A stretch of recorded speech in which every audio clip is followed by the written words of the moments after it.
오늘은 1874년부터 1965년까지 살았던 영국 작가 서머셋 mom의 단편소설 약속에 대해 생각해 보겠습니다. 이 작품은 해피리더 북튜브를 통해 감상했고 소설 속 문장들은 이 채널 운영자의 목소리로 소개합니다. 소설가인 화자는 엘리자베트와 친구 사이인데 그녀의 화장법에 대해 이렇게 말합니다. 나는 누구나가 똑같은 얼굴로 보이는 짙은 화장을 한 얼굴을 좋아하지 않는다. 여인이 분가루나 볼연지, 입술연지를 발라 그 표정의 싱싱한 맛을 가시게 하거나 개성을 모호하게 한다는 것은 어리석은 짓이라고 생각한다. 엘리자베트 버먼트도 화장은 하고 있었으나 그것은 자연을 모방하기 위해서가 아니고 도리어 그것을 두드러지게 하기 위해서였다. 그녀의 화장법은 그 단정한 얼굴의 개성을 덜기는커녕 오히려 그것을 한층 더 드러나게 하는 것이었다. 엘리자베트는 매우 아름다운 여인인데 18살 때 첫 결혼을 한 이후 여러 명의 남자들과 결혼과 이혼을 반복하여 런던의 사교계에서 유명해졌고 세상 사람들은 그녀를 이렇게 평가합니다.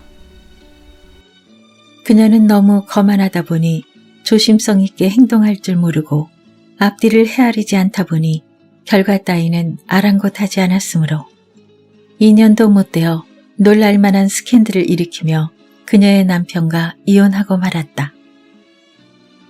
그 이혼 소송에 관계가 있던 3명의 공동 피고인의 한 사람과 결혼한 그녀는 18개월 후에는 그 남자로부터 도망쳤다.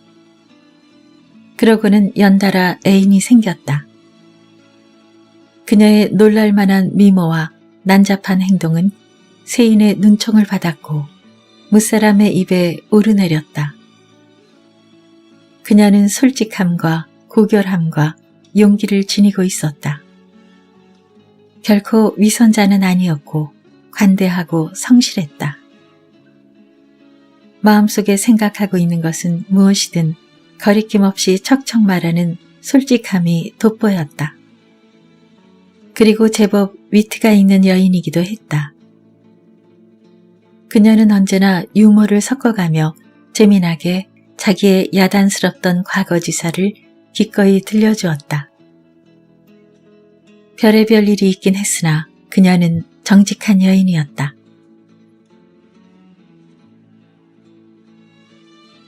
엘리자베트가 40살의 나이에 그녀보다 19살이나 연하인 청년 피터와 결혼하자 사람들은 깜짝 놀라 정신 나간 짓이라며 그녀를 비난하고 여하한 일이 있어도 그녀를 두둔해왔던 몇몇 친구들도 청년의 착하고 순진함을 악용하는 것은 부끄러운 일이라며 그녀와 인연을 끊어버립니다. 엘리자베트가 어떤 결혼이건 반년 이상 지탱하지 못했기 때문에 사람들은 청년을 불쌍하게 여깁니다. 하지만 사람들의 예상은 들어맞지 않았다.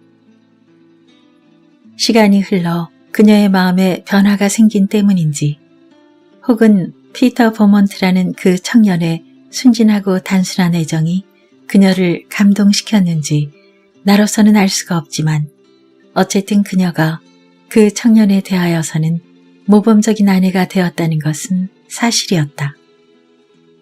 그들은 가난했다. 원래가 사치스러운 그녀였건만 검소한 가정주부가 되었다. 그녀는 돌연 사람들의 평판에 무척 신경을 쓰게 되었으므로 험담을 좋아하는 사람들도 입을 다물었다. 남편의 행복이 그녀의 유일한 관심거리인 것만 같았다. 그녀가 헌신적으로 그를 사랑한다는 것은 아무도 의심할 수가 없었다. 굉장히 오랫동안 그토록 세상에 무리를 일으켰건만 그 후에 엘리자베트 버먼트는 더 이상 사람들의 입가에 오르지 않게 되었다. 그녀는 전혀 딴 사람이 되었던 것이다.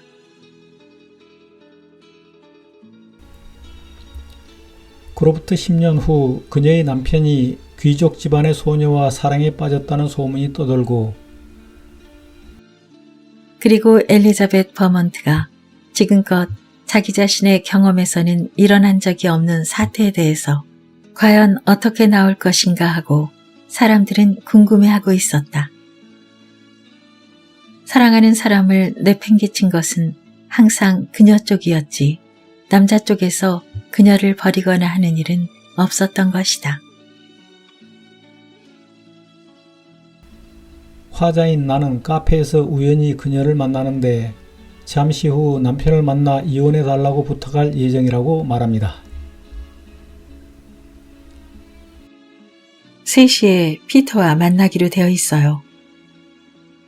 그녀는 잠시 머뭇거리다가 나를 신중하게 바라보았다.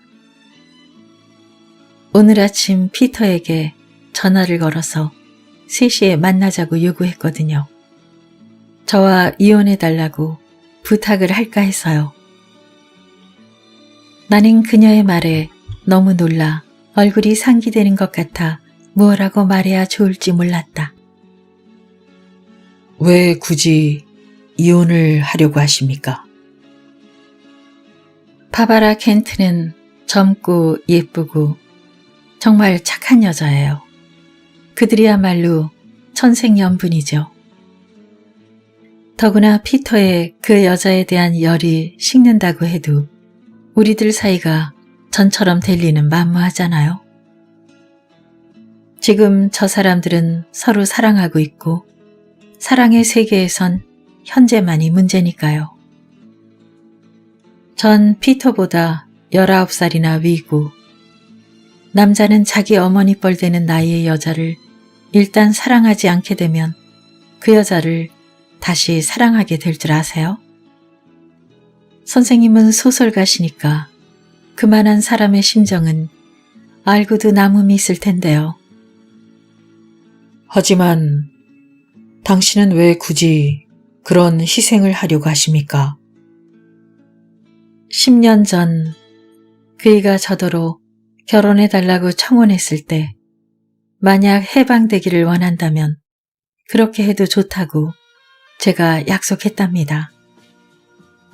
워낙 우리들의 나이 차이가 심하다 보니 그런 약속이라도 해두지 않으면 어쩐지 공평하지 못한 것 같다는 느낌이 들었어요. 피터 씨 쪽에서 요구하지도 않는데도 당신 쪽에서 그 약속을 이행하시려는 겁니까? 약속은 물론 지켜야죠. 누구나 신사답게 행동해야 하니까요. 솔직히 말씀드리면 제가 오늘 여기에서 점심을 먹고 있는 것도 그 때문이랍니다. 그이가 저에게 결혼 신청을 한 게 바로 이 테이블에서였거든요. 우리들 두 사람은 함께 여기에서 식사를 하고 있었죠. 저로선 그이에 대한 애정이 그때나 지금이나 조금도 변함이 없는 게 딱하긴 하지만요. 그녀는 잠시 말이 없었다. 그녀가 이를 악물고 있다는 것을 알 수 있었다. 자, 이제 가봐야겠어요. 피터는 자기를 기다리게 하는 사람은 딱 질색이거든요. 그녀는 자기 자신도 어찌할 수 없다는 듯한 표정을 지어 보였다. 나는 데이비스가로 걸어 올라가는 그녀를 지켜보았다. 날씨는 여전히 온화해 마치 봄날 같았다. 지붕 위로 조그마한 흰 구름이 파란 하늘에 유유히 떠다니고 있었다. 꼿꼿이 몸을 세우고 걸어가는 그녀의 자세는 퍽 균형이 잡혀 있었다. 되풀이하지만 그녀는 무척 정직한 여인이었다.